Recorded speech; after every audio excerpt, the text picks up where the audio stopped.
केटी बंदर रोड वेझो नामालूम जवाबदारनि असलहे जे ज़ोर ते मोहम्मद सिद्दीक़ मेमण खां हिकु सुपर स्टार मोटरसाइकिल में मोबाइल फ़ोनूं ऐं 30,000 कैश फुर करे फ़रार थी विया हुआ, जंहिंजो केस मोहम्मद सिद्दीक़ मेमण जी फ़रियाद ते केटी बंदर थाणे ते दाख़िल कयो वियो हो।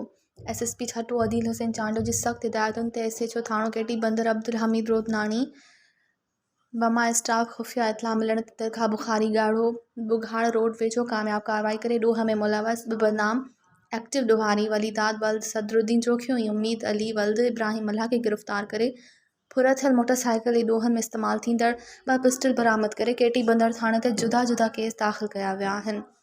शुरुआती जांच जे दौरान गिरफ़्तार ॾोहारनि ज़िले ठटे जी हदनि में कार्रवाई कई वारदातुनि में मुलवस हुजण जो इतराफ़ बि कयो आहे, जिन जो क्रिमिनल रिकॉर्ड हासिल कयो पियो वञे। गिरफ़्तार ॾोहारनि खां रिकवरी करण लाइ पुलिस रिमांड वरितो वियो आहे। वधीक जांच जारी आहे।